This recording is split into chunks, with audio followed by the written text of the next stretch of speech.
आजच्या काळातल्या युवकांनी या संत साहित्याच्या माध्यमातून नेमकं काय घेतलं पाहिजे? कीर्तन म्हणजे स्टँडअप कॉमेडी शो नाहीये, आम्हाला समजून घेता आलं पाहिजे. बऱ्याचदा आज ती गल्लत व्हायला लागली युवकांमध्ये. कीर्तन हे उपदेशाचं माध्यम आहे. जर डोळ्यांसाठी डोळा मागाल तर एक दिवस हे सारं जग आंधळ होईल. म्हणजे आजची पिढी अशी आहे, हे माझ्या किती उपयोगाचं आहे हे बघून आपण त्याचं मूल्य ठरवतो. म्हणजे अशी सो कॉल झेड जनरेशन आपल्याला पाहायला मिळते. नवी पिढी या सगळ्या गोष्टी टिकवते आहे का? काही गोष्टींचं सकारात्मक चित्र माझ्या डोळ्यासमोर येतं आणि काही गोष्टींचं नकारात्मक आहे. बरोबर. कारण कीर्तन आणि कीर्तनाच्या वक्तव्यावरून होणारे वाद बरोबर महाराष्ट्राने याआधी कधी पाहिले नव्हते. कीर्तनाची गादी किंवा प्रवचनाची गादी ही स्पॉन्सर्ड नाही. बरोबर. म्हणजे विनवणी आहे, माझी विनंती आहे की बाबा त्या गादीचं पावित्र्य जे आहे ते जपण्याचा प्रयत्न करा. लहानपणी आम्ही नेहमी म्हणतो की मुलाचे पाय हे पाळण्यात दिसतात. लहानपणी तुमच्यावरती काय संस्कार होतात, त्या संस्कारातून तुम्ही नेमके काय घडता, त्यातून तुमची जडणघडण होत जाते. काही लोकांना संत साहित्य आउटडेटेड वाटतं, पण मला अजिबात असं वाटत नाही का जिथं जिथं आहे तिथं संत साहित्य तुम्हाला एक नवा विचार देत. आम्ही दोन, आमची दोन, आमचा होतो एक चौकोन, ना आत कोण ना बाहेर कोण, मग उरलेल्यांना आधार कोण. म्हणजे हे तेवढ्या पुरतं हसण्यासारखं वाटलं नसलं तरी सुद्धा अंतर्मुख करायला भाग पाडतं. व्यवसाय म्हणून याच्याकडे बघणं किंवा नाही बघणं हा त्याचा वैयक्तिक प्रश्न आहे, पण याला सेवा म्हणून बघितला तर त्याच्या इतका आनंद दुसरा कुठला नाही. जाती जातीमध्ये, धर्माधर्मामध्ये तेढ निर्माण करण्याचं काम ज्या वेळेला होतं, स्पॉन्सर्ड प्रोपोगंडा ज्या वेळेला पोहोचवण्याचं काम केलं जातं, अशा काळामध्ये आम्हाला कुणीतरी आठवण करून देण्याची गरज आहे की बाबा हा द्वेषानं पसरलेल्या लोकांचा नाही, एकतेने एकत्र येणाऱ्या लोकांचा महाराष्ट्र आहे. मंडळी नमस्कार. युवक म्हणजे जोश, प्रचंड ऊर्जा. या ऊर्जेचा जर चांगला उपयोग झाला तर त्यातून चैतन्य निर्माण होतं, परंतु त्याचा दुरुपयोग झाला तर त्यातून विध्वंस मात्र ठरलेलाच. तो विध्वंस तरुणांच्या हातातून होऊ नये, तरुणांच्या हातातून काही विघात होऊ नये म्हणून तरुणांनी काय केलं पाहिजे? तरुणांनी आजच्या काळामध्ये हे काहीही विध्वंस होऊ नये म्हणून त्यांची वैचारिक बैठक जी संत साहित्याच्या माध्यमातून झालेली आहे त्याच्या माध्यमातून तो प्रवास करणं गरजेचं आहे. आणि स्वतःच्या विचारांमध्ये आणि आचरणामध्ये संत साहित्य येणं हे आजच्या काळातल्या युवकांमधली एक अपेक्षा व्यक्त केली जाते. आणि तो विचार, ते आचरण आजच्या काळातल्या युवकांमध्ये आलं पाहिजे. हा संत साहित्याचा जो संस्कार आहे, संत साहित्याचा जो विचार आहे, तो युवकांपर्यंत पोहोचवण्यासाठी गावोगावी व्याख्यानांच्या माध्यमातून, प्रवचनाच्या माध्यमातून प्रबोधन करणारे आणि एकंदरीतच युवकांसाठी संत साहित्य आणि संत साहित्यांच्या माध्यमातून युवकांमध्ये झालेला बदल, या सर्व गोष्टींसंदर्भात आपल्याशी चर्चा करण्यासाठी जोडले गेलेले आहेत गणेश दादा लोळगे. दादा, तुमचं मनस्वी स्वागत. आपण पुढील चर्चेमध्ये एकंदरीत युवकांसाठी संत साहित्य आणि युवकांच्या मध्ये संत साहित्याच्या माध्यमातून कोणते बदल अपेक्षित आहेत, ते बदल कसे होत आहेत आणि ते बदल कसे केले पाहिजेत, या एकंदरीत सर्व गोष्टींवरती चर्चा करणार आहोत. दादा, आपण या चर्चेला पुढे जात असताना सर्वात पहिला प्रश्न तुमच्या वैयक्तिक आयुष्यातून सुरुवात करूया, ज्याच्यामध्ये प्रश्न असा आहे की तुमच्या आयुष्यामध्ये एकूणातच संत साहित्याचा, संतांच्या संस्कारांचा, त्यांच्या एकूणातच अभंगाचा, ओव्यांचा प्रवास कसा सुरू झाला आणि त्यांचा तुमच्या आयुष्यामध्ये कसा परिणाम होत गेला? नमस्कार. सर्वप्रथम मी आपल्या संपूर्ण टीमचे मनापासून आभार व्यक्त करतो की युवकांशी किंबहुना लोकांशी हा संवाद साधण्याची, संत साहित्याचा विचार पोहोचवण्याची तुम्ही मला संधी उपलब्ध करून दिली. त्याबद्दल सगळ्यात पहिल्यांदा आपल्या संपूर्ण टीमचे मी मनापासून आभार व्यक्त करतो. प्रश्न फार सुंदर विचारला की ही सुरुवात नेमकी कशी झाली, की कारण कोणत्याही गोष्टीला एखादा उगम असेल तर ती गोष्ट अधिक चांगल्या पद्धतीने आपल्यापर्यंत पोहोचते. मुळात सांगायचं तर आमची संपूर्ण जडणघडण आहे हे आजोळ पंढरपूर आहे आणि त्यामुळं लहानपणापासूनच संत साहित्याचा विचार आणि तो मुळातून आईकडून आणि वडिलांकडून असं दोन्हीकडून आलेला आहे. त्यामुळं लहानपणापासूनच वारी आणि वारीला जाणं, आईसोबत बाबांसोबत जाणं आणि विशेष म्हणजे मामाच्या गावाला जायचं म्हणून पंढरपूरलाच जायला लागायचं. त्यामुळं पंढरपूरशी असणारी जी ही वैचारिक मांदियाळी आहे किंबहुना ही जडणघडण आहे, ही जडणघडण, ही विचारांची देवाणघेवाण ही त्यामधूनच घडली. मग लहानपणी आपण प्रत्येकच जण सांस्कृतिक कार्यक्रमांमध्ये भाग घेत असतो. अनेक सांस्कृतिक कार्यक्रमांच्या माध्यमातून आपण काही ना काहीतरी प्रेझेंट करत असतो, लोकांपर्यंत जात असतो. आणि योगायोगानं लहानपणी पाठांतर चांगलं होतं आणि त्यामुळं वडिलांची इच्छा ही असायची की माझ्या मुलानं हे पसायदान म्हणावं. आणि पसायदान खूप चांगलं पाठ होतं बालवाडीत असल्यापासून अगदी. आणि त्यामुळं काय झालं, प्रत्येक सांस्कृतिक कार्यक्रम जे जे मोठे व्हायचे तिथं ज्ञानेश्वर माऊलींच्या रूपामध्ये येऊन ते पसायदान मी सादरीकरण करायचो. म्हणजे विशेष योगायोग असा की ते पसायदान असं आतलं मुरलेलं असायचं. आणि मग माझ्या वडिलांनी त्याच्यासाठी, मला अजूनही आठवतं की ज्ञानेश्वर महाराजांच्या ह्याला असा दिसेल असा छोटासा लाल कलरचा टोप, किंबहुना ते पसायदान कशा पद्धतीने म्हणायचं. मग सोबत 7-8 माझे मित्र असायचे आणि मग त्यातून हे पसायदान सादर करण्याची एक संधी मिळत गेली. आणि मग लक्षात आलं की बाबा हे आपण खूप चांगल्या पद्धतीने करू शकतो. लहानपणापासूनच ही बीजे पेरण्यात आली. आणि मग हळूहळू जसं जसं पुढे जाईल तसं उन्हाळ्याच्या सुट्टीत आम्ही मामाच्या गावाला जायचो. आणि मामाच्या गावाला जातोय म्हणून वारी सुद्धा उन्हाळ्याच्या सुट्टीतली वैशाख वारी.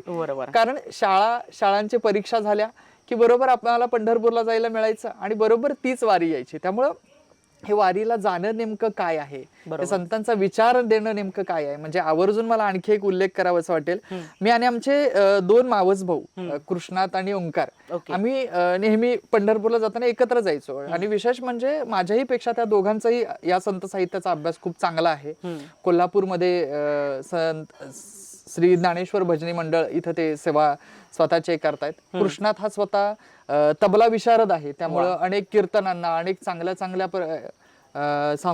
सांप्रदायिक कार्यक्रमामध्ये सुद्धा तो तबल्याची साथ देत असतो.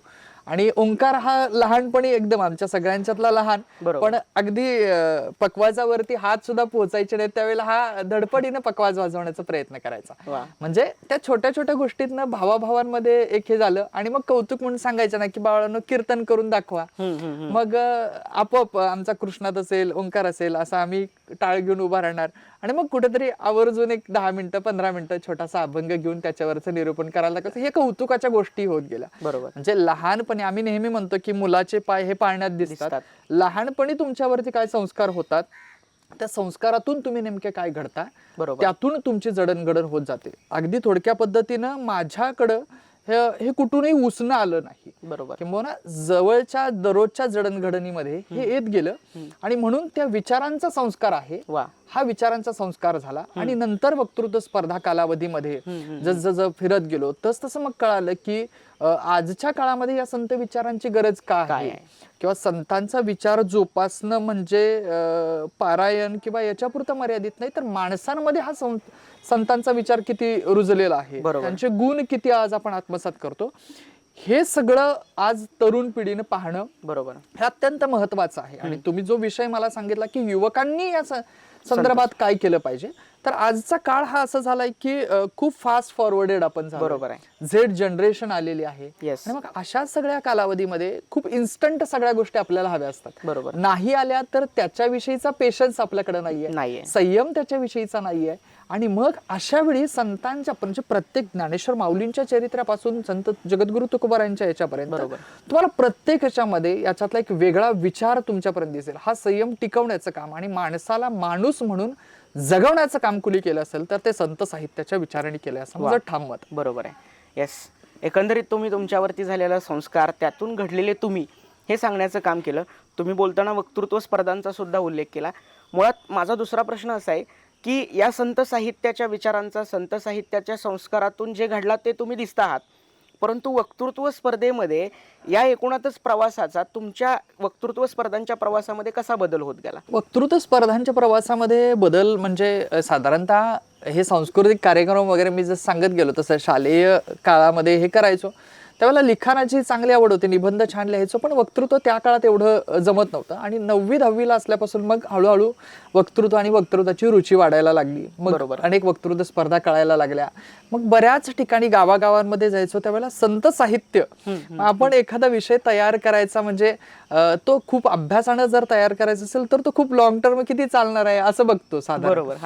आणि मग मला सातत्यानं बोलायचं असेल तर बाबा तेव्हा एक दिसायचं की बाबा हा संत साहित्याचा विचार किंवा संत साहित्याचा विषय पण बऱ्याच ठिकाणी दिसतोय. त्याच्याविषयी अभ्यास हा कायमच असायचा, त्यामुळं ते कुठून वेगळा अभ्यास करून आणावं लागतं किंवा एक्स्ट्रा काय करावं लागतं असाही भाग नव्हता. आणि त्यामुळे जिथं असायचं तिथं हा विषयाला न्याय द्यायच्या अनुषंगाने किंबहुना तरुणांमध्ये हे बोलण्याचं प्रमाण कमी असण्याच्या आजच्या काळामध्ये आपण काय करायचं तर हे लोकांपर्यंत पोहोचवायचं, गावागावच्या व्यासपीठांवरून ते पोहोचवायचं, हा विचार डोळ्यासमोर ठेवून मग आम्ही काय केलं की हा विषय बोलण्यासाठी सुरुवात करायचो. मग हा विषय बोलत असताना योगायोगानं बाय प्रोफेशन मी सिव्हिल इंजिनियर आहे आणि सिव्हिल इंजिनियर म्हणजे एखादं घर बांधण आहे, बरोबर नाही. संत साहित्याची जडणघडण एखाद्या घराप्रमाणे इमारतीप्रमाणे कशी केली ही बहिणाबाईंनी खूप चांगल्या पद्धतीने सांगितलंय. त्या म्हणतात की ज्ञानदेव रचला पाया उभारिले देवालया, बरोबर, नामातयाचा किंकर त्याने केला हा विस्तार, बरोबर, जनार्दन एकनाथ खांब दिला भागवत. आणि त्या संपूर्ण याचा शेवट हा तुकाराम महाराज आणि तुकाराम महाराज हे कळस कसे झाले या अनुषंगाने आहे. म्हणजे ज्ञानेश्वर माऊलींनी हा पाया रचण्याचं काम केलं, बरोबर, त्याला वाढवण्याचं, विस्तार देण्याचं काम, कीर्तन ही परंपरा देण्याचं काम नामदेव महाराजांनी केलं. म्हणजे पंजाबच्या घुमानपर्यंत ज्यांचा प्रवास आपल्याला दिसतो, गुरु ग्रंथ साहिबामध्ये ज्यांचे अभंगांचा उल्लेख आपल्याला आढळतो. आणि हा सगळा जो संत साहित्याचा विचार आहे हा प्रत्येक संतांनी वेगळ्या पद्धतीने पोहोचवण्याचं काम केलेलं आहे, बरोबर. म्हणजे माझं नेहमी मत आहे की आजच्या काळानुसार आपण हा संत साहित्याचा विचार जर समजावून घ्यायचा असेल तर सगळ्यात पहिल्यांदा आपण आजच्या परिप्रेक्षातून बघून चालणार नाही. म्हणजे आजच्या डायमेन्शन जर आपण बघत गेलो तर काही लोकांना संत साहित्य आउटडेटेड वाटतं, बरोबर. पण मला अजिबात असं वाटत नाही की जिथं जिथं आहे तिथं संत साहित्य तुम्हाला एक नवा विचार देतं. आणि हे माझं ठाम मत आहे. याचं कारणच असं आहे की आपल्याला तो काळ आठवायला पाहिजे. म्हणजे तो काळ मुळात धर्माला आलेला ग्लानीचा होता, वैदिक परंपरा निष्प्रभ झालेली होती, कर्मकांडांना ऊत आलेला होता, मूल्यांना चाड नव्हती, बरोबर, मूर्तीपूजेला उधाण आलेलं होतं. अशा काळामध्ये माणसांमध्ये देव माना, बरोबर, हे सांगण्याचं काम संत साहित्याने केलं. म्हणजे ज्या बहिणाबाईंच्या अभंगाचा मी उल्लेख केला, ज्ञानदेवांनी या सगळ्याचा पाया का रचला, याचं कारण हे असं आहे की ज्या वेळेला लोक स्वतःपुरती स्वतःच्या पायापुरती जगत होते. म्हणजे आज आपण किती झालोय, मला दुसऱ्यांचं काही पडलेलं नाही, मी काय करतोय माझ्या पद्धतीने मला काय करायचंय या चौकटीमध्ये आम्ही बंदिस्त होतो. आम्ही स्पर्धांमध्ये बोलताना कायम एक कोटेशन वापरायचो की आम्ही दोन, आमची दोन, आमचा होतो एक चौकोन, ना आत कोण ना बाहेर कोण, मग उरलेला ना आधार कोण. म्हणजे हे तेवढ्या पुरतं हसण्यासारखं वाटलं नसलं तरी सुद्धा हे अंतर्मुख करायला भाग पाडतं. आणि मला असं वाटतं की ह्या सगळ्या ज्या गोष्टी आहेत ह्या अंतर्मुख करायला भाग पाडायच्या. आणि त्या काळामध्ये हीच परिस्थिती ज्यावेळेला होती त्यावेळेला माऊलींनी जे मागणं हे मागणं फक्त माझं कल्याण व्हावं, माझ्या घरादाराचं व्हावं असं नाहीच मागितलेलं. यांनी जे मागणं मागितलं हे विश्वात्मक देवाकडे मागितलेलं आहे. आणि ते म्हणतात की या जगाचं कल्याण व्हावं, बरोबर, विश्वात्मक देवाचं हे व्हावं. आणि हे मागणं मागताना ते विश्वात्मक देवाकडे मागतात, बरोबर. इथं संत साहित्याची महती आपल्याला कळते की लोकांमधले भेद नष्ट करून, बरोबर, त्यांना समतेच्या आणि समानतेच्या गुढीमध्ये उभी करण्याचं काम, ही गुढी उभी करण्याचं काम कुणी केलं असेल तर ते मला वाटतं संत साहित्याने केलेलं आहे. आणि आजच्या काळामध्ये हा विचार फार महत्वाचा आहे, बरोबर. कारण जातीमध्ये धर्मामध्ये तेढ निर्माण करण्याचं काम ज्या वेळेला होतं, स्पॉन्सर्ड प्रोपोगंडा ज्या वेळेला पोहोचवण्याचं काम केलं जातं, अशा काळामध्ये आम्हाला कुणीतरी आठवण करून देण्याची गरज आहे की बाबा हा द्वेषानं पसरलेल्या लोकांचा नाही, बरोबर, एकतेने एकत्र येणाऱ्या लोकांचा महाराष्ट्र आहे. बरोबर, वा, बरोबर आहे. एकंदरीत तुम्ही वक्तृत्व स्पर्धांमध्ये कसा परिणाम झाला ना आजच्या काळामध्ये सुद्धा त्याची काय गरज आहे याच्यावरती बोललात. मुळात याच वक्तृत्व स्पर्धेमध्ये असो किंवा एकूणातच तुम्ही व्याख्यानाच्या माध्यमातून, प्रवचनाच्या माध्यमातून आपण ज्या वारकरी संप्रदायाचे कळस तुकोबाराय ठरले त्यांचा विचार सातत्यानं मांडत असतो. कारण तुकोबाराय ही अशी व्यक्ती आहे की त्यांचा विचार हा आचरणात आणणं गरजेचंच आहे. कारण की तो विचारच असा आहे की तो आपल्याला एका आधुनिकवादी दिशेकडे घेऊन जातो आणि त्यांचा तो विचार एकूणातच मानवतावादी विचार आहे. याच तुकोबारायांच्या संदर्भानं तुम्ही व्याख्यानांमध्ये किंवा भाषणांमध्ये कधी बोललात का? आणि बोलला असाल तर याच्यावरती कोणतं संदर्भ ग्रंथ किंवा त्यांची एकूणातच कोणती पुस्तकं वाचली आणि त्या पुस्तकांच्या माध्यमातून तुम्हाला काय वाचायला मिळालं आणि काय शिकायला मिळालं? बरोबर, खूप चांगला प्रश्न. आजच्या काळामध्ये तुकोबा आणि तुकाराम महाराजांचं संपूर्ण ज्यावेळेला विचार किंवा त्यांनी पेरलेल्या अभंगांच्या माध्यमातून मी पाहायला लागतो त्यावेळेला एक लक्षात येतं की आजच्या काळाच्या परिप्रेक्षातून सांगायचं झालं तर आपला हा पश्चिम महाराष्ट्र आणि पश्चिम महाराष्ट्राच्या ह्याच्यामध्ये आपल्याला सहकार रुजलेला दिसतो. बरोबर. म्हणजे एक काळ होता की एकटा माणूस एखादं सहकाराचा मोठा कारखाना उभा करू शकत नव्हता, दूध डेऱ्या उभं करू शकत नव्हता. बरोबर. अशा काळामध्ये लोकांनी एकत्र झालं पाहिजे. म्हणजे जसं तुकडोजी महाराज म्हणतात की ग्रामसुधारणेचा मूलमंत्र सज्जनाने व्हावे एकत्र, बरोबर. संघटना ह्याची शक्तीचे सूत्र ग्रामराज्य निर्माण करी. बरोबर. हे गावागावातल्या लोकांना एकत्र करून उभा करण्याचं काम हे सहकार्याने केलंय. बरोबर. म्हणजे एकमेकास सहाय्य करू अवघेचे धरू सुपंथ हा विचार जगद्गुरु तुकोबारायांनी दिला आणि म्हणून चांगली लोक एकत्र आली आणि त्याच्यातून सहकार उभा राहिला. बरोबर. म्हणजे हे आजच्या काळातलं उदाहरण झालं. पण जगद्गुरु तुकोबाराय हे मला इतके महत्वाचे या सगळ्या संत परंपरेमध्ये एवढ्यासाठी वाटतात किंवा बहिणाबाईंनी पण त्यांचा कळस म्हणून उल्लेख केलेला आहे. हा कळसाप्रमाणे का आहेत तर तुकोबाराय एवढ्यासाठी कळसाप्रमाणे आहेत की ज्या ज्या वेळेला वेळ पडेल ते चुकीचं आहे ते बाजूला करून चांगलं आहे ते अधिक चांगल्या पद्धतीनं सांगण्याचं काम तुकारामांनी केलं. म्हणजे नाठाळांच्या माथी हानुकाठी म्हणणारे तुकोबाराय हे चुकीचं आहे तिथं लेकरवाळ नाही तर तसंच उत्तर देणारे सुद्धा आहेत. आणि म्हणून म्हणजे विद्रोही तुकाराम किंबहुना अनेक पुस्तकांच्या माध्यमातून तुम्हाला ही मांडणी पण केलेली दिसू शकते. बरोबर. म्हणजे हे तुकाराम महाराजांचा प्रत्येक आयाम आम्हाला जगण्याकडे प्रत्येक गोष्टीला आपल्या नव्या पद्धतीनं म्हणजे वृक्षवल्ली आम्हा सोयरे वनचरे असं म्हणणारे. म्हणजे आज पर्यावरणाचं महत्व सांगणारे तुकोबारायांचे हे अभंग आजही आपल्याला तितकेच रिलेव्हंट वाटतात. बरोबर. इतकंच काय आज लोक या धर्माकडं याच्याकडं किंवा वेगवेगळ्या पद्धतीनं देव शोधत असण्याच्या आजच्या काळामध्ये बरोबर जे का रंजले गांजले त्यासी म्हणे जो आपुले तोची साधू ओळखावा देव तेथेची जाणावा. बरोबर. अरे देव रंजल्या गांजलेल्या लोकांमध्ये जाणार. ह्या रंजल्या गांजलेल्या लोकांमध्येच देवाचं खरं स्वरूप आहे ते सांगण्याचं काम जगद्गुरु तुकोबारायांनी केलेलं आहे. आणि म्हणून तुकोबाराय आम्हाला जास्त रिलेव्हंट वाटतात. बरोबर. त्याच्याही पलीकडे जाऊन सांगायचं झालं तर आपण अंधश्रद्धा निर्मूलन आणि निर्मूलनाच्या बाबतीत म्हणतो की म्हणजे तुकोबारायांचा मला आठवत नाही. रोहन पण तू पण संत साहित्याचा अभ्यासक आहे तुला आठवत असेल बघ. साधारणतः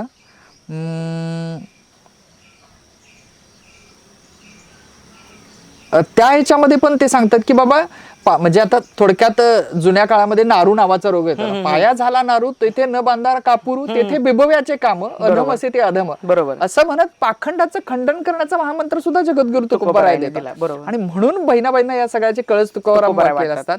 आम्ही नेहमी म्हणतो की पंढरपूरला गेल्यानंतर आम्हाला विठ्ठलाचं दर्शन गर्दी जास्त असेल जास्त तास लागत असतील तर आपल्याला घेता येत नाही. पण आपण एक काम करतो लांब कुठेतरी उभं राहतो आणि कळसाचं असं दर्शन घेतो आणि पंढरीची वारी सार्थक झाली असं म्हणतो. बरोबर. मला वाटतं जगण्याच्या वाळवंटामध्ये उभा राहून बरोबर कळस म्हणजे तुकाराम नावाच्या कळसाला केलेला हा जो नमस्कार आहे हा नमस्कार आपल्याला बरंच काही देऊन जातो, आत्मिक समाधान देऊन जातो. आणि युवक पिढीनं युवकांनी हे समजावून घेणं आत्ताच्या काळाची फार गरज आहे. बरोबर. कारण सो कॉल्ड प्रोग्रेस किंवा टार्गेट मॅनेजमेंटच्या भाषेमध्ये सांगायचं झालं तर आपल्या पर्सनॅलिटी इंटरपर्सनॅलिटी डेव्हलपमेंट स्किल्सच्या संदर्भात आपण नेहमी बोलतो. या आनंदाच्या संदर्भानं आत्मिक समाधानाच्या संदर्भानं ज्यावेळेला आपण विचार करतो त्यावेळेला म्हणजे तुकाराम आणि तुकारामांचा विचार समजावून घेणं तो आत्मसात करणं. बरोबर. म्हणजे अनेक सांगेन आज जाती जातीमध्ये लोकांना विभागण्याचं काम चालू आहे. पण त्या काळामध्ये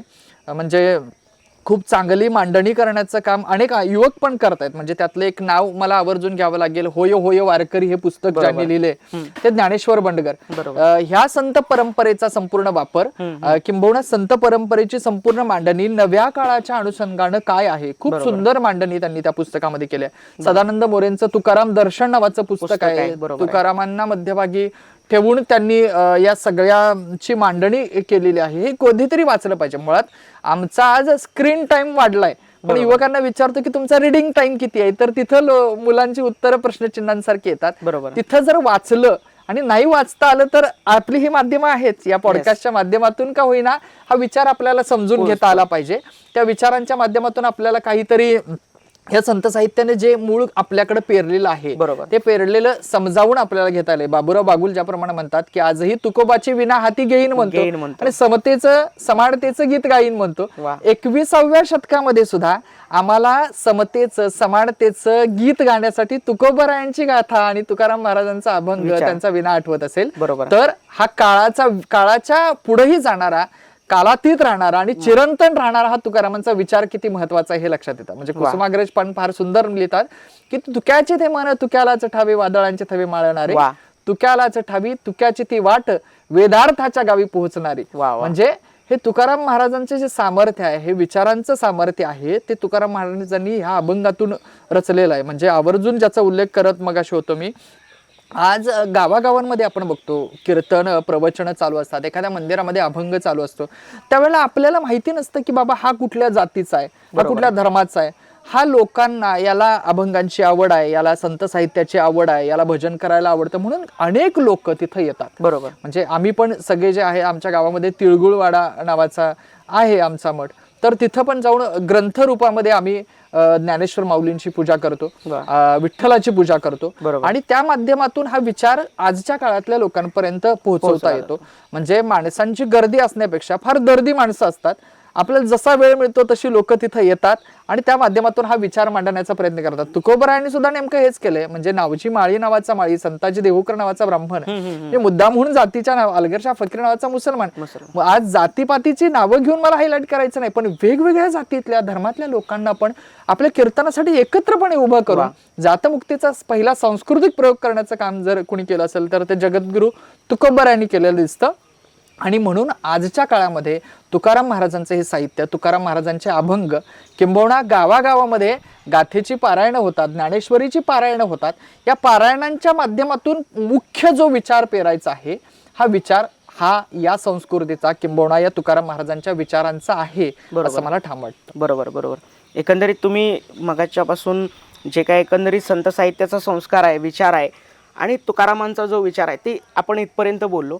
आता मला तुम्हाला एक महत्त्वाचा प्रश्न विचारायचा आहे. तुम्ही युवक आहात, प्रवचनाच्या माध्यमातून, व्याख्यानांच्या माध्यमातून संत साहित्य पोहोचवण्याचा प्रयत्न तर करतायच, परंतु आजच्या काळातल्या युवकांनी, जो युवक आहे त्या युवकांनी या संत साहित्याच्या माध्यमातून नेमकं काय घेतलं पाहिजे, कोणता विचार घेतला पाहिजे आणि ज्याच्या माध्यमातून त्यांच्या आयुष्यामध्ये तो बदल घडेल जो त्यांना सकारात्मकतेच्या दिशेने घेऊन जाईल. बरोबर. खूप सुंदर प्रश्न विचारला. कारण या सगळ्या संदर्भानं युवकांनी संत साहित्यातून काय शिकलं पाहिजे, त्यांच्या काळानुरूप, म्हणजे आजची पिढी अशी आहे, हे माझ्या किती उपयोगाचं आहे, बरोबर, हे बघून आपण त्याचं मूल्य ठरवतो. म्हणजे अशी सो कॉल झेड जनरेशन आपल्याला पाहायला मिळते. आणि मग अशा याच्यामध्ये यातून मला काय शिकता आलं पाहिजे, मला वाटतं संतांच्या विचारधारेने शिकवलेलं पहिली गोष्ट कुठली असेल तर ती आहे संयम. बरोबर. संयम आणि प्रत्येक गोष्टीला उत्तर देण्याचं सामर्थ्य हे संत साहित्यानं दिलेलं आहे. म्हणजे ज्ञानेश्वर माऊलींचा इतका छळ झाला, पण ते म्हणत नाहीत की या लोकांचं वाईट व्हावं. बरोबर. ते म्हणतात जे खळांची व्यंकटी सांडो तया सत्कर्मरती वाढो. बरोबर. म्हणजे ते म्हणत नाहीत की वाईटांचा नाश व्हावा असं कधीच म्हणत नाहीत, तर त्यांचा वाईटपणा जावो, खलांचा खलपणा जावो असं माऊली म्हणतात.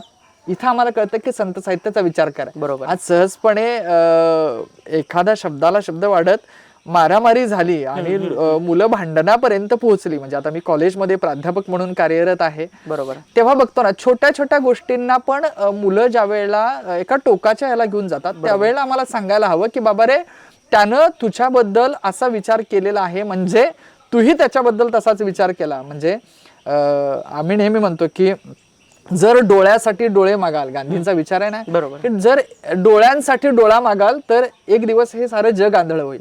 आपल्याला तशाच पद्धतीने उत्तर दिलं तर मग ह्या गोष्टीत चांगल्याचं प्रमाण आपल्याला कसं वाढवायचं आहे. बरोबर. दुसरी सगळ्यात महत्वाची गोष्ट म्हणजे आज प्रत्येक छोट्या छोट्या संस्था असतील, संघटना असतील, या माध्यमातून बऱ्याच जणांच्या माध्यमातून तो विचार परफेक्ट किंवा चांगल्या पद्धतीने पोहोचवण्याचं काम होत नाही. मला कुणावरती टीका करायची नाही किंवा काही नाही, पण ज्या वेळेला ही जातीपातीतली ध्रुवीकरण करायला सुरुवात होत होते त्यावेळेला आम्हाला सांगितलं पाहिजे कोणीतरी की बाबा या सगळ्या जातीपातीतल्या लोकांना एकत्र आणण्याचं काम हे संतांच्या विचारधारेने केलं. बरोबर. म्हणजे युवकांनी काय शिकलं पाहिजे तर स्वतःचा विवेकी विचार वापरून बरोबर. आपल्या संस्कृतीने काय दिले, आपल्या संत साहित्याने काय दिले. म्हणजे कांदा मुळा भाजी अवघी विठाई माझी म्हणणारे सावता माळी, देवा तुझा मी सोनार असं सांगणारे नरहरी सोनार, आम्ही वारीक वारीक करू हजामत बारीक म्हणणारे संत सेना नावी. बरोबर. इतकंच काय तर महिला संतांच्या अनुषंगाने सुद्धा बरोबर. डोईचा पदर आला खांद्यावरती भरल्या बाजारी जाईन मी असं सांगणाऱ्या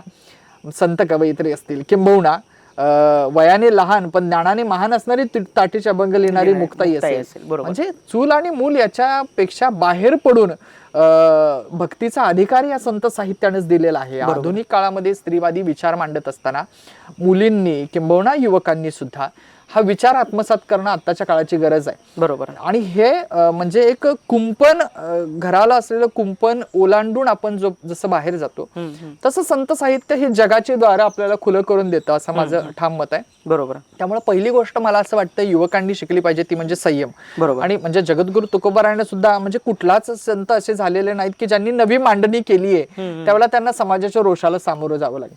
सत्य असत्याशी मन केले ग्वाही मानियले नाही बहुमता हा विचारच पुढे घेऊन आम्हाला जाता आलं पाहिजे. हे चांगलं आहे ते अधिक चांगल्या पद्धतीने पोहोचवलं पाहिजे. मी नेहमी म्हणतो की खरं तर एकाच वेळेला चांगलं आणि म्हणजे खरं आणि खोटं घरातून बाहेर पडायचं झालं तर खरं चप्पल घालेपर्यंत खोटं गावभर फिरून आलेलं असतं. म्हणजे आजचा काळ हा तसं झालाय.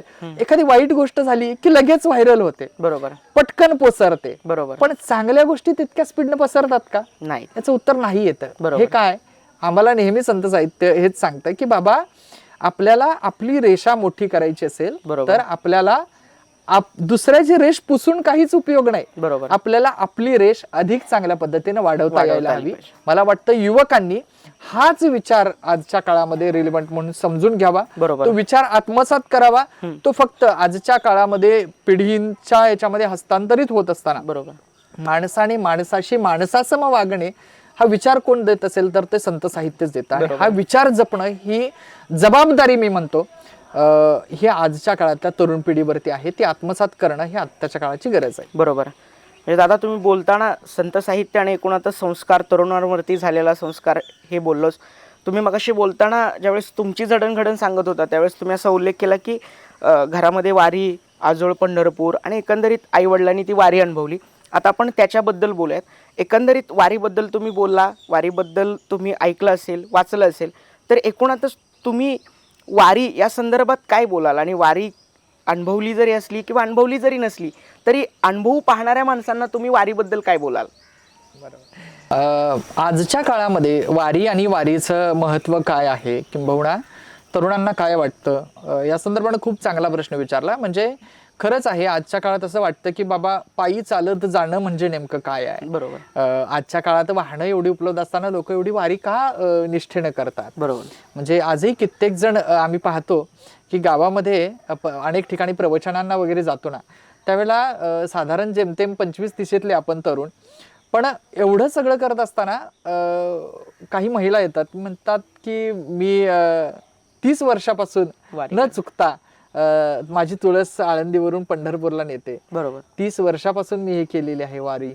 आपल्या वयाच्या दुप्पट वारी केलेली सुद्धा लोक पाहिलेली आहेत. बरोबर. मग प्रत्येक गोष्टीतला हा आनंद घेण्याची वृत्ती ही आधीच्या पिढीमध्ये होती. आजच्या काळामध्ये ते इन्स्टंट हे करण्याच्या जमान्यात काहींना ते रिलेव्हंट वाटत नाही. पण मला तितकंच वारी ही आत्मिक समाधान देणारी वाटते. याचं कारण मला सांगतो मी स्वतः वारी पूर्ण कधी अनुभवलेली नाही पण जेवढी वारी मला जेवढे टप्पे माझ्या सुट्टीच्या निमित्तानं करता आले किंवा याही वर्षी माझी आई आळंदीत ते पंढरपूर वारीसाठी पूर्ण याच्यासाठी गेली होती. माझे नातेवाईक गेलेले होते. माझ्या वडिलांनी तर इच्छा होती की माझ्या घरातून पंढरपूर पर्यंत मला वारी करायची आहे. आजोबा वारीला जायचे. त्यामुळं हे लहानपणापासून मी बघत तर आलोच पण त्याच्याही पलीकडं ही वारी जपण्याचं, वारी सांभाळण्याचं आणि वारी आपल्याला नेमकं काय शिकवते.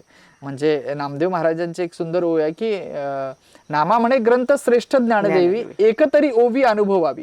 जोपर्यंत एखादी गोष्ट आपण अनुभवत नाही तोपर्यंत आपल्याला त्या गोष्टीचं महत्व कळत नाही. आजच्या काळामध्ये सो कॉल्ड व्यवस्थित मॅनेजमेंटनं प्लॅनिंगनं जगणाऱ्या आजच्या काळामध्ये कधीतरी आम्हाला वारी एवढ्यासाठी अनुभवता आली पाहिजे की तिथं येणारे 18 पगड नानाविध जाती धर्माचे लोक काय आहेत, महाराष्ट्राची सांस्कृतिक परंपरा नेमकी काय काय आहे, आहे बरोबर. आपल्या कम्फर्ट झोनच्या बाहेर, युवकांना खास सांगायचं की आपल्या कम्फर्ट झोनच्या बाहेर जाऊन ऍडजस्टमेंटचं जगणं काय असतं. म्हणजे एवढी सगळी लोक येतात, म्हणजे वारी म्हणजे एक उत्कृष्ट मॅनेजमेंट आहे. खरं आहे. म्हणजे MBA केलेला, इंजिनिअरिंग केलेला माझ्या एका विद्यार्थ्याला असं वाटतं की वारी म्हणजे उत्कृष्ट मॅनेजमेंट आहे. एवढ्या लोकांना, लाखो लोकांना, म्हणजे एक साधा विचार करा ना, छोट्या लग्नासाठी, छोट्या घरातल्या कार्यक्रमांसाठी जरी आपल्याला 200, 250, 500 माणसं बोलवायची असेल तर त्यांचे मॅनेजमेंट लावण्यापर्यंत आपली नाकीनऊ येते. बरोबर. एवढ्या लोकांना येताना कुणालाही पत्ता सांगितला नाही, कुणाला पत्रिका दिलेली नाही, आम्हाला पत्रिका आली नाही म्हणून रुसवा फुगवा नाही, बरोबर. म्हणजे कुणालाही याचं इन्व्हिटेशन सुद्धा नाही. पण एवढी सगळी लोक प्रत्येक वर्षी, दरवर्षी वारीसाठी येतात. याच्या मागचं गमक काय, बरोबर, ह्याच्या मागचा आनंद काय, बरोबर, हे आपल्याला शोधता आलं पाहिजे. आणि ते अनुभवणं ज्या वेळेला येईल त्याच वेळेला ही वारी अनुभवता येईल. म्हणजे माझ्या वक्तृत्व स्पर्धांच्या कालावधीमधली माझी सगळ्यात शेवटची वक्तृत्व स्पर्धा, आणि त्या वक्तृत्व स्पर्धेचा विषय होता की एकतरी वारी अनुभवावी. ओके. म्हणजे माझी शेवटची वक्तृत्व स्पर्धा जी आजऱ्याला मी केली, आणि विषय तेच आहे की ही वारी आपल्याला जेवढे दिवस टप्प्यांनी जायला शिकवते, तसं वारी हे जगण्याचं मर्म सांगते. बरोबर. ज्या गोष्टींसाठी आपण आपलं आयुष्य धावपळीनं घालवण्याचा प्रयत्न करत असतो, आजच्या काळामध्ये हे पाहिजे की ते पाहिजे, अशा सगळ्या ह्याच्यामध्ये आपण अडकलेलो असताना शांतपणे स्वतःकडे बघण्याचा एक, आम्ही म्हणतो की ज्यावेळेला खूप स्ट्रेस मॅनेजमेंट करायचं असतं, स्ट्रेस घालवायचा असतो, किंवा ज्या वेळेला डिप्रेशन येतं त्यावेळेला आपण काउन्सिलिंग घेतो. मला वाटतं असं ज्या वेळेला वाटेल ना त्या वेळेला त्या माणसांनी फक्त एकदा वारी अनुभवावी. वा. तुम्हाला कळेल की बाबा काय आहे हे, आणि कशासाठी ही वारी आहे, ही लोक काय येतात, आणि त्या माध्यमातून हा संतांचा विचार नेमका कशा पद्धतीने पुरवला जातो. किंवा पायी चालत असताना आजही गळ्यातली माळ आणि देवऱ्यावरची गाथा आम्हाला जगण्याचं सामर्थ्य देते. बरोबर. प्रत्येक लोकांना एक आत्मभान देते.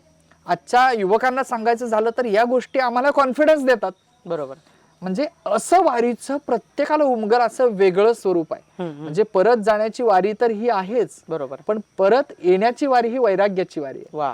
पुन्हा ज्या वेळेला वारी पूर्ण करून तुम्ही मागे वळता त्यावेळेला ही वारी वैराग्याची वारी आहे, तर ती वारी आपल्याला एक नवी शिकवण देते. बरोबर. आणि हे उमजत जाण्याचा प्रकार आहे.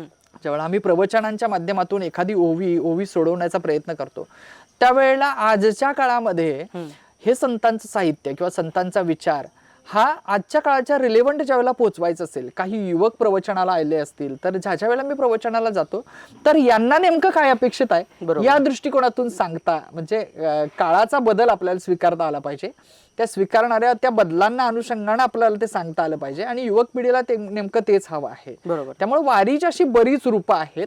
जर परंपरागत आलेली असतील तर तुम्हाला आज आजी आजोबांच्या गोष्टी हरवलेल्या आहेत, पण तुम्हाला आई वडिलांच्या गोष्टींच्या माध्यमातून, संस्कारांच्या माध्यमातून वारी जर कळाली असेल तर उत्तमच. बरोबर. पण नसेलही कळाली तर कधीतरी एवढे दिवस काढून वारीतला एखादा टप्पा तरी आपल्याला अनुभवता आला. आणि खूप निष्क्रिय, किंवा मला असं वाटतं की आम्ही सिव्हिलच्या भाषेमध्ये चांगलं म्हणतो की तुम्हाला एखादी गोष्ट समजावून घ्यायची असेल तर तुम्हाला टोपोग्राफिकल व्ह्यू बघता आला पाहिजे. म्हणजे जसा एरियल व्ह्यू आपण बघतो की वरती एका उंचीवरती जाऊन आपण सभोवतालचा परिसर कसा दिसतोय हे आपण पाहतो, अगदी त्या पद्धतीनं निष्क्रिय पद्धतीने वारी सगळं परिसर पाहण्याची, समाज पाहण्याची दृष्टी देते असं मला वाटतं. आणि त्या माध्यमातून एक नवा विचार आपल्याला बहाल करते, जगण्याचं आत्मभान बहाल करते असं मला वाटतं. बरोबर आहे. एकूणातच वारीची परंपरा, वारी आणि आजच्या काळामध्ये वारी किती रिलेव्हंट आहे हे तुम्ही सांगितलं. यालाच एक जोडून प्रश्न आहे की घरामध्ये आलेली वारीची परंपरा असू द्या किंवा संत साहित्याचा एकूणातच सांप्रदायिक परंपरा असू द्या, ही परंपरा घराघरामध्ये पुढची पिढी टिकवते का, हा पहिला प्रश्न. आणि दुसरी, ही पिढी टिकवत असताना युवक म्हणून तुम्ही युवकांना काय आवाहन कराल की तो संत साहित्याचा विचार आजही तो पुढं तसाच पिढ्यानापिढ्या रुजत राहिला पाहिजे आणि त्याचा विचार समाज मनावरती परिणाम करत राहिला पाहिजे? बरोबर. नवी पिढी या सगळ्या गोष्टी टिकवते आहे का? काही गोष्टींचं सकारात्मक चित्र माझ्या डोळ्यासमोर येतं आणि काही गोष्टींचं नकारात्मकही आहे. बरोबर. कारण मुलांना त्या संदर्भानं काय कीर्तन, परंपरा, प्रवचन परंपरा हे वाटत नाहीत. आता कीर्तनानं तसं चांगलं हे आलेलं दिसतं, मार्केट. पण त्यातही हौसे नवसे गवसे जसे असतात तसे आपल्याला दिसतच आहेत. त्याच्याविषयी मला जास्त काही बोलायचं नाही. पण कीर्तन ही देणगी सुद्धा नामदेव महाराजांनी दिलेली आहे. आज गावागावामध्ये आम्हाला कीर्तन प्रवचन होताना दिसतात. बरोबर. आणि हे प्रबोधनाचं फार मोठं माध्यम आहे. जसं आपण म्हणतो अनेक लोक कीर्तनाच्या माध्यमातून त्यांना एक नवा विचार बहाल झालेला दिसतो, जगण्याचं एक नवी दिशा मिळालेली दिसते. बरोबर. आणि ह्या गोष्टीचे मार्मिकता किंबहुना या गोष्टीचं पावित्र्य आहे असं मी म्हणेन. बरोबर. त्यामुळं कीर्तन म्हणजे स्टँडअप कॉमेडी शो नाहीये. बरोबर. हे आम्हाला समजून घेता आलं पाहिजे. बऱ्याचदा आज ती गल्लत व्हायला लागली युवकांमध्ये की एखादं तसंच सांगणं म्हणजे कीर्तन. असं नाहीये मुळात. कीर्तन हे उपदेशाचं माध्यम आहे. बरोबर. कीर्तन हे योग्य पद्धतीने देतात. आणि युवक जपतात का, तर काही अंशी जरी आम्हाला नकारात्मक चित्र दिसत असलं तर धुरानं चार भिंती काळवंडल्या, बरोबर, म्हणजे सारा आकाश काळवंडलं असं कदापि होत नाही. मला अनेक अशी उदाहरणं पाहायला मिळतात की जी नवी पिढी बरोबर खूप चांगल्या पद्धतीनं हा विचार पोहोचवण्याचं काम करते. मगाशी मी ज्यांचं नाव घेतलं ज्ञानेश्वर बंडगर, विवेकी पद्धतीने ह्या ज्ञानेश्वर बंडगरांनी होय होय वारकरी मधून वारकरी संप्रदायाची मांडणी केलेली आम्हाला दिसते. हा विचार मांडलेला दिसतो. इतकंच काय, मगाशी माझ्या मावस भावाचं जे उदाहरण देत होतो, बरोबर, परंपरागत 7-7 पिढ्या जे चालत आलेला आहे, ती सेवा, तो सेवाभाव जपणं. म्हणजे आज तो सुद्धा प्राध्यापक आहे, एका चांगल्या कॉलेजला शिकवतो, पण आषाढी वारीच्या वेळेला शेवटचे 5 दिवस त्यांना राखून ठेवलेले असतात की माझी तबल्याची सेवा, माझी मृदंगाची सेवा मी कोल्हापूर पासून तिथपर्यंत जाऊन घेऊन जाईन. बरोबर. तो माझा कृष्णात माळवदे नावाचा माझा मावस भाऊ ओंकार, तो सुद्धा सिव्हिल इंजिनियर आहे. पण ही मुलं आजही ते जपण्याचं काम करतात. बरोबर. कीर्तन प्रवचनांच्या माध्यमातून जपण्याचं काम करतात. आजही अनेक तरुण पिढी आम्हाला दिसते की या कीर्तन आणि प्रवचनाला जपण्याचं काम करते. बरोबर. म्हणजे माझ्या वडिलांची इच्छा होती की मी प्रवचनं करावीत, म्हणून मी सुद्धा या सगळ्या गोष्टीचा सुरुवातीला असं वाटलं की आपल्याला जमेल का, की बाबा रे तासभर बोलायला जमेल का, लोकांना उपदेश करायला जमेल का. मला संत साहित्याचे एक चांगले अभ्यासक सचिन दादा पण म्हणाले की आज तुमच्यासारख्या लोकांनी हे पोहोचवायचं नाही तर मग कुणी पोहोचवायचं. बरोबर आहे. त्यामुळे भूमिका घेणं, जग बदलावं, पण त्याच्यात माझी भूमिका काय, बरोबर, हे आपण विचारायला कधीतरी कमी पडतोय. तुम्हाला वाटतंय ना हा विचार रिलेव्हंट आहे, बरोबर, हा विचार जग तारणार आहे, हा विचार समाज घडवणार आहे, तिथं तुमच्या वक्तृत्वाचं उत्तरदायित्व म्हणा, तुमच्या जे आम्ही नेहमी म्हणतो की वक्तृत्वाचे संदर्भ एवढ्यासाठी येतात कारण शतेषु जायते शूरे सहस्त्रेषु पंडित वक्ता दस सहस्त्रेषु असं आपण म्हणतो. बरोबर. हे वक्तृत्वाची देण जर आपल्याला दिली असेल तर ह्या वक्तृत्व कलेच्या माध्यमातून समाजाचं प्रबोधन व्हावं, आत्मिक तळमळ असली पाहिजे. आणि ही फायद्या तोट्याच्या गणितात कधी तोलायची नसतात असं माझं मत आहे.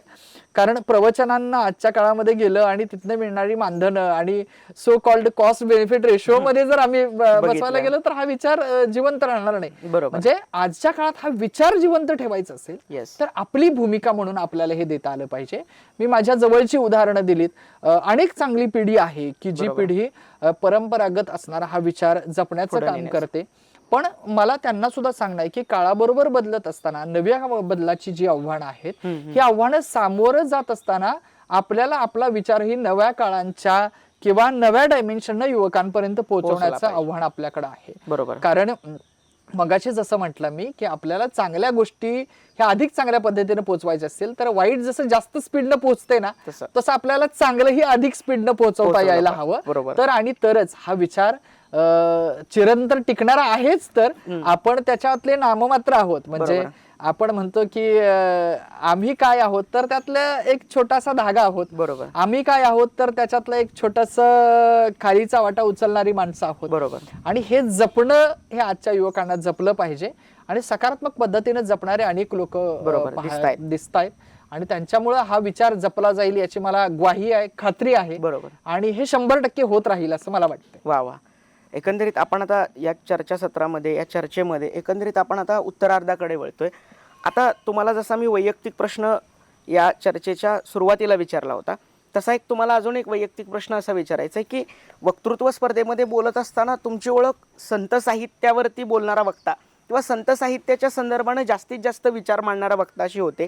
एकूणातच हे संत साहित्याचा विचार वक्तृत्व स्पर्धांमध्ये मांडण्याच्या पाठीमागं तुमची आवड तर आहेच, परंतु याच्या पलीकडची सुद्धा तुमची ही भावना नेमकी काय आहे की वक्तृत्वातून सुद्धा भाषणाच्या माध्यमातून हा विचार पोहोचला पाहिजे आणि यातून प्रबोधन तर होतेच, परंतु तुमची नेमकी याच्या पाठीमागची भावना, आंतरिक तळमळ काय आहे? बरोबर आहे. अगदी सुंदर प्रश्न आहे. कारण या सगळ्याचा जर तुम्ही परिपाक बघितला तर आपण वक्तृत्व स्पर्धेच्या कालावधीमध्ये जे स्वतःचं योगदान देतात, अनेक वक्तृत्व स्पर्धातून ज्यांनी घडवलेलं आहे, बरोबर. आपण स्वतःला एक म्हणतो की आम्ही वैखरीचे वारकरी आहोत. येस. बरोबर आहे. किंवा मी शब्द पंढरीचा वारकरी आहे. बरोबर. माझं पुस्तक पण तेच आहे, शब्द पंढरीचा वारकरी. ओके. याचं कारणच हे आहे की आपण ही शब्दांची सेवा करतो. बरोबर. आणि पांडुरंगाची सेवा करणं म्हणजे वारकरी असणं असं आपण मानतो. बरोबर. ह्या दोन्हीचा मला कुठेतरी संगम या वक्तृत्व आणि वक्तृत्व याच्यामध्ये जाणवतो. मगाशी जसं म्हटलं की भूमिका घेणं फार महत्वाचं आहे. म्हणजे आजच्या काळामध्ये तो विचार आपण नाही मांडला तर कोण मांडणार आहे. बरोबर. या व्यासपीठांच्या म्हणजे महाराष्ट्राच्या कानाकोपऱ्यात होणाऱ्या वक्तृत्व स्पर्धा बरोबर. नंबर येवो न येवो, बरोबर, त्याच्याही पलीकडं मला हा विचार मांडला पाहिजे कारण मी याचा पाईक आहे. बरोबर. बरोबर. बरोबर. या उद्देशानं हा विचार मांडत गेलो. वक्तृत्व स्पर्धा कालावधीमध्ये या विषयानं तर म्हणजे 8 मिनिटात 10 मिनिटात मांडताना याला काय मर्यादा यायची. बरोबर. पण हा विचार फार चिरंतन आहे. जिथं जिथं संधी मिळायची म्हणजे माझी इच्छा असायची की पंढरपूरमध्ये संत साहित्य बोलून एखादी वक्तृत्व स्पर्धा जिंकायची. बरोबर. उमा कॉलेजची ती स्पर्धा मी त्या अनुषंगाने जिंकली. बरोबर. माझ्या आयुष्यातली शेवटची वक्तृत्व स्पर्धा पण तीच आहे. आणि मला उदयोन्मुख करणारी वक्तृत्व स्पर्धा ही पण संत साहित्याची. मी योगायोगानं सहज म्हणायचं की एकादशी असेल तर मला 10 हत्तीचं बळ मिळतं बोलायला. याचं कारण काय म्हणजे आजच्या काळामध्ये सांगतो की उपवास करावा. उपवास कमी खाऊन देवाचं स्मरण करणं म्हणजे उपवास असं आपण म्हणतो. 15 दिवसातून आपल्याला सायन्स सुद्धा हेच सांगते ना. बरोबर. बरोबर. शरीराला आराम द्या. एकादशी या दृष्टिकोनातून आपल्याला पाहता आली पाहिजे. बरोबर. तर ती पुढच्या काळामध्ये जपता येईल. बरोबर. ज्या वक्तृत्वाचा संदर्भ घेऊन तुम्ही सांगत होता. बरोबर. तर जिथं जिथं जाईल तिथं हा विचार मांडता येईल हे पहिली गोष्ट होती. आणि त्या माध्यमातून म्हणजे एखादी गोष्ट आजचं काळ असा आहे की तहान लागल्याशिवाय आपण विहीर खोदत नाही. बरोबर. एखादा नवा विषय मांडायचा असेल तर त्याच्याविषयी अधिक चिंतन व्हायचं, अधिक संशोधन व्हायचं, अधिक गोष्टी जाणून घेण्याची वृत्ती वाढायची. बाय प्रोफेशन मी इंजिनियर आहे. बरोबर. त्यामुळे माझा शिक्षणाचा आणि या गोष्टींचा कधी संबंध येत नव्हता. पण ज्या ज्या वेळेला वक्तृत्व स्पर्धांना जायचो त्यावेळेला आपोआप मला हा विषय बोलायचा आहे. तर दासू वैद्यांच्या त्या ओळी आहेत की जगण्याचा पाया चालण्याचे बळ, विचारांची कळ तुकाराम. बरोबर. मग तुकाराम महाराज जगण्याचा पाया काय आहे, चालण्याचं बळ आम्हाला का देतात, विचारांची कळ तुकाराम महाराज का देतात, हे आपल्याला लक्षात घ्यायचं असेल तर ते जाणून घेता आलं पाहिजे. आणि वक्तृत्व स्पर्धांच्या माध्यमातून हे करत असताना ते अधिक चांगल्या पद्धतीने अभ्यासाची वृत्ती निर्माण व्हायची, ते अधिक चांगल्या पद्धतीने मांडण्याची वृत्ती निर्माण व्हायची आणि ते आतून यायचं. म्हणजे मी पहिल्यांदाही म्हटलं की याला काही उसने पण नाहीये. बरोबर. म्हणजे मी प्रत्येक वक्तृत्व स्पर्धांमध्ये संत साहित्य हा विषय मांडताना माझी सुरुवात ठरलेली असायची की बाबा राम कृष्ण हरी असं म्हणून मी हा विषय सुरुवात करायचो. हे वेगळे पण नव्हतं तर हे आतून येत होतं. आणि त्या माध्यमातून म्हणजे आम्ही नेहमी म्हणतो की चांद्यापासून बांध्यापर्यंत वक्तृत्व स्पर्धा करताना प्रत्येक जिल्ह्यामध्ये जिथं जिथं असतील तिथे तिथे हा विषय बोलता आला आणि योगायोगाने या विषयाने मला खूप यशही दिलं. म्हणजे चांगल्या अनेक मानाच्या स्पर्धा मी ज्या जिंकलेल्या आहेत त्याच्यामध्ये वक्तृत्व स्पर्धा आणि संत साहित्याच्या विषयावरती जिंकलेल्या आहेत. बरोबर. हे एक आत्मिक समाधान आहे. बरोबर. की बाबा हे स्पर्धा हे विषय बोलून आपल्याला जिंकता आलं आणि त्या माध्यमातून हा विचार अनेक संयोजकांपर्यंत पोहोचवता आला. अनेक जी नवी पिढीतली लोक आहेत त्या पिढीतल्या लोकांना पर्यंत सुद्धा आपल्याला हा विचार पोहोचवता आला. त्यांना काहीतरी नवा तरुण पिढी काय विचार करते, तरुण पिढी संत साहित्याबद्दल काय विचार करते, म्हणजे महाराष्ट्राची सामाजिक राजकीय आणि सांस्कृतिक परंपरा जपली हीच संत साहित्याची फलश्रुती आहे. भले आज काही लोकांनी याच्यावरती टीका करत असले तरी सुद्धा आज विज्ञान झेपेच्या म्हणजे बैलगाडीच्या काळामध्ये आकारलेलं हे संतांचं साहित्य आज विज्ञान झेपेच्या युगातही जुनं होऊ शकलेलं नाही. काळावरती मात करून ती आजही मनामनामध्ये पुजलं जातंय. मग जसं म्हटलं की मी गळ्यातली माळ आणि देवाऱ्यावरची गाथा ज्ञानेश्वरी आम्हाला जगण्याचं सामर्थ्य देते, जगण्याचं बळ देते. हेच मुळात संत साहित्याचं वेगळेपण आहे. आणि ते जपण्याचं काम या माध्यमातून झालं आणि म्हणून अनेक स्पर्धांमध्ये मी हा विषय बोलायचो आणि त्या माध्यमातून आपली एक छोटीशी भूमिका बजावण्याचा प्रयत्न करायचा. म्हणजे आम्ही स्पर्धांमध्ये असताना ते कायम एक शेवटी उदाहरण सांगायचो, व्याख्यानांनाही बऱ्याचदा वापरतो की जेव्हा जंगलाला आग लागलेली असते आणि छोटीशी चिमणी ज्या वेळेला चोचीतनं पाणी आणून टाकण्याचा प्रयत्न करते, माकड म्हणतं की बाई चोचीतल्या येवल्याच्या पाण्यात जगण्याची तुझी जंगलाची आग काय विझणार आहे का. चिमणीचं उत्तर म्हणजे आपल्या सगळ्यांची भूमिका आहे की बाबा मला माहितीये की माझ्या चोचीतल्या इवल्याच्या पाण्याने जंगलाची आग काही विझणार नाही. बरोबर. पण ज्या ज्या वेळेला या जंगलाचा इतिहास लिहिला जाईल त्या वेळेला माझं नाव ह्या आग लावणाऱ्यांच्या यादीत नाही तर आग विझवणाऱ्यांच्या यादीमध्ये येईल. बरोबर. संत साहित्याचा विचार सुद्धा नेमकं हेच सांगतो. बरोबर. धर्मांधता, जातीय तेढ, म्हणजे अंधश्रद्धा. आज आपण बघतोय असं वाटत नाही महाराष्ट्र एवढा कधी विभागलेला होता जातीपातीमध्ये. बरोबर.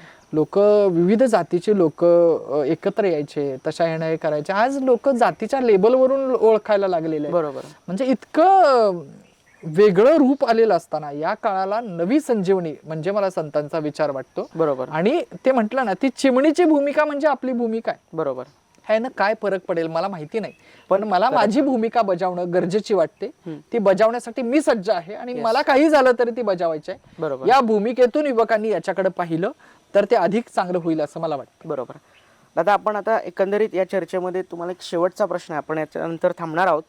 तुम्हाला प्रश्न असा आहे की एकंदरीत काही सकारात्मक बदल हे संत साहित्याच्या संदर्भानं दिसत आहेत, परंतु काही नाही म्हटलं तरी आजही तितकासा परिणाम संत साहित्याच्या दृष्टीनं मांडणं, बोलत राहणं सातत्यानं आव्हान वाटतं. आजच्या काळामध्ये काही लोक खरंच या परंपरेला, या संत साहित्याच्या विचाराला विसरलेत असं सुद्धा वाटतं. अशा काळामध्ये तुम्ही युवक म्हणून या एकूणातच लोकांना, युवकांना या प्रवाहामध्ये आणण्यासाठी तुम्ही वैयक्तिक कोणती भूमिका साकारता आणि त्याच्या माध्यमातून कसा बदल घडत गेलाय, हा तुमचा वैयक्तिक काय अनुभव आहे? तुम्ही या युवकांना पुन्हा एकदा या प्रवाहामध्ये आणण्यासाठी काय आवाहन कराल? चांगलं दिसतं तसं वाईटही दिसतं, तुम्ही म्हणता ते खरं आहे. बरोबर. की आणि या काळामध्ये युवकांना करण्यासाठी काय करू शकतो. पहिली सगळ्यात महत्वाची गोष्ट म्हणजे आजच्या काळात हे दिसतंय का, तर खऱ्या अर्थानं दिसतंय. बरोबर. कीर्तन आणि कीर्तनाच्या वक्तव्यावरून होणारे वाद बरोबर. महाराष्ट्राने याआधी कधी पाहिले नव्हते. बरोबर. पण आम्ही स्पॉन्सर्ड करतोय का, म्हणजे कीर्तनाची गादी किंवा प्रवचनाची गादी ही स्पॉन्सर्ड नाही. बरोबर आहे. म्हणजे काही दिलं तरी सुद्धा त्याच्या पलीकडे जाऊन एक नवा विचार ही कीर्तनाची गादी आणि प्रवचनाची गादी येते. या निमित्तानं माझं महाराष्ट्रातल्या कीर्तनकारांना, प्रवचनकारांना माझी विनवणी आहे, माझी विनंती आहे की बाबा त्या गादीचं पावित्र्य जे आहे ते जपण्याचा प्रयत्न करा. बरोबर. माझी वाणी कधी मुजोर आणि होणार नाही या दृष्टीचं पावित्र्य बाळगा. बरोबर. तर आम्ही संतांचा विचार जपतोय असं म्हणता येईल. बरोबर. बरोबर. नाहीतर मग काय, 100 विचारांपेक्षा एक आचार फार श्रेष्ठ असतो. बरोबर. तुम्ही करा, बाकीच्या ठिकाणी तुम्हाला या सगळ्या गोष्टी स्पॉन्सर कदाचित पोहोचवता येतीलही, त्यासाठी वेगळी माध्यम आहेत. कीर्तन आणि प्रवचन त्याचं माध्यम नाही असं माझं ठाम मत आहे. बरोबर. हे प्रबोधनाचं माध्यम आहे ना, तर नामदेव महाराजांनी खूप विचारांती कीर्तनाची देणगी आपल्याला दिलेली आहे. बरोबर. आणि ही कीर्तनाची देणगी नव्या पिढीकडे हस्तांतरित करत असताना आपण काय म्हणून देणार आहोत. बरोबर. उद्याच्या काळामध्ये जर मुलांना हेच वाटलं की बाबा कीर्तन म्हणजे हेच, कीर्तन म्हणजे स्टँडअप असं जर त्यांना वाटलं, तर यात दोष कोणाचा? बरोबर. दोष आपला. बरोबर. कारण आपण त्यांना समजावून देण्यामध्ये कमी पडतो. त्यामुळं या काळात याचं पावित्र्य जपून या गोष्टीकडे गेलं पाहिजे असं माझं ठाम मत आहे. येस.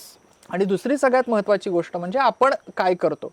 आता काळानुरूप जिथं जिथं प्रवचनांना बोलवतील तिथं तिथं जात असतो. बरोबर. अगदी नफ्या तोट्याच्या गणितामध्ये न बघता जिथं बोलवतील तिथं, म्हणजे व्याख्यानं आणि व्याख्यानांच्या याच्या संदर्भात आपण कायम कॅल्क्युलेशन घालतो की बाबा काय किती येतील, काय होईल असं यायचं. पण प्रवचनांच्या बाबतीत मी कधीच ते करत नाही. याचं कारणच हे आहे की जिथं कमी होत चाललेलं आहे तिथं तिथं जपणं हे आपलं आहे. बरोबर. आणि आपण जपलं पाहिजे. हे आपलं आहे आणि जपलं पाहिजे. बरोबर. ही जी भावना आहे ही आतून येते. त्यामुळं मी त्या माध्यमातूनच काहीतरी करण्याचा प्रयत्न करतो. वारकरी शिक्षण संस्था बऱ्याच आहेत. बरोबर. त्या माध्यमातून पण ही लोक बघतात. पण व्यवसाय म्हणून याच्याकडे बघणं किंवा नाही बघणं हा त्याचा वैयक्तिक प्रश्न आहे. पण याला सेवा म्हणून बघितला तर त्याच्या इतका आनंद दुसरा कुठला नाही. भक्तीचं सामर्थ्य वेगळं आहे. बरोबर. सुरेश भट म्हणतात त्याप्रमाणे की माझी या गीतात वेडे दुःख संतांचे भिणावे, वाळल्या वेली समाजा फुल अमृताचे यावे. बरोबर. आशयांच्या अंबरांनी टंच माझा शब्द व्हावा. बरोबर. कोरडा माझा उमाळा रोज माधुरी यात न्हावा. आपली भूमिका काय आहे, तर या संतांच्या विचारधारेला समरस होऊन काहीतरी करण्याची आहे असं मला वाटतं. किंबहुना मी जे नेहमी म्हणतो की याच्याही पलीकडे जाऊन नेहमी संत साहित्याची मांडणी करत असताना किंवा अनेक वक्तृत्व स्पर्धांच्या मध्ये मी संत साहित्य हा विषय बोलत असताना तुकारामांच्या एका ह्यानं कायम या सगळ्याचा समारोपाकडे वळताना मी म्हणायचो की एवढं सगळं मागून सुद्धा बघा संत साहित्य कधीच म्हणत नाही की हे मी दिलंय, माझ्यामुळे झालंय. आज सहज पण एखादं काम झालं तर म्हणतो माझा वशिला होता म्हणून झालं, किंबहुना हे होतं म्हणून झालं. एवढं सगळं मागणं देऊन, एवढं सगळं दान देऊन सुद्धा संत साहित्य म्हणतंय की बोलिलेले कुरेवेडी वाकुडी उत्तरे क्षमा करा अपराध महाराज तुम्ही सिद्ध. म्हणजे काय, जे बोललंय जे चुकीचं आहे ते तुम्ही, त्याच्यातलं चुकीचं आहे ते मला पुन्हा मोठ्या मनाने परत करा, जे चांगलं आहे ते घेऊन जा. या मी सुद्धा हेच आवाहन करेन की युवकांनी सुद्धा आपल्याला या दृष्टिकोनातून बघता आलं तर हे संत साहित्य अधिक वृद्धिंगत होईल, चांगल्या गोष्टी अधिक चांगल्या पद्धतीने आपल्याला वाढवता येतील. आणि त्या पद्धतीने वाढवण्याचा प्रयत्न एक संत साहित्याचा विचारक म्हणून, एक शब्द पंढरीचा वारकरी म्हणून, एक वैखरीचा वारकरी म्हणून प्रामाणिकपणे ही सेवा करा. जशी आपण वारकरी म्हणून पंढरीची वारी प्रामाणिकपणे करतो, वारी चुकून दे हरी असं आपण म्हणतो, वारी चुकू नये, तशी शब्द पंढरीची वारकरी किंवा वैखरीची वारी करत असताना त्याचंही पावित्र्य जपण्याचा प्रयत्न आपण या माध्यमातून करा. मी नेहमी म्हणायचो की ते मागणे ते एक तुझ प्रती आहे, देशील तरी पाहि पांडुरंगा, या संतांची निरवी हेची मागणे मज देई, आणिक दुजे काही न मागो देवा, तुका म्हणे आता उदार तू होई, मज ठेवी पायी संतांची या. संतांच्या विचारांशी समरस होऊन त्यांच्याच पायाशी नतमस्तक होतो. आणि तुम्ही सगळ्यांनी मला ही संवाद साधण्याची संधी दिली त्याबद्दल तुमच्या संपूर्ण प्लॅटफॉर्मचे सुद्धा अगदी मनापासून लाख लाख आभार मानतो. या माध्यमातून अनेक चांगल्या लोकांपर्यंत डिजिटल युगामध्ये हा विचार पोहोचवता येतोय आणि खूप चांगल्या पद्धतीने तुम्ही पोहोचवत आहात. संतांच्या विचारधारेला, संतांच्या विचारांना समरस झालेलं असं हे तुमचं चॅनल आहे. तुमच्या भावी वाटचालीसाठी सुद्धा शुभेच्छा देतो. मंडळी, हे होते गणेश दादा लोळगे. खरं तर कोल्हापूरच्या मातीमध्ये, वारणेच्या मुशीमध्ये आम्ही संत साहित्याच्या विचारांचा जो जागर गेली तासभर ऐकतोय, याच्या माध्यमातून इथं बदल होत जाणार आहे. हे गणेश दादा आपण आपल्याला पुन्हा भेटतीलच. तुर्तास आपण इथं थांबतोय. तुम्ही बघत राहा, जगत राहा आणि एकंदरीत संत साहित्याच्या विचारांवरून चालत राहा, एवढाच तुमच्याकडून एक अपेक्षा व्यक्त करतो आणि याच ठिकाणी थांबतो. धन्यवाद. धन्यवाद.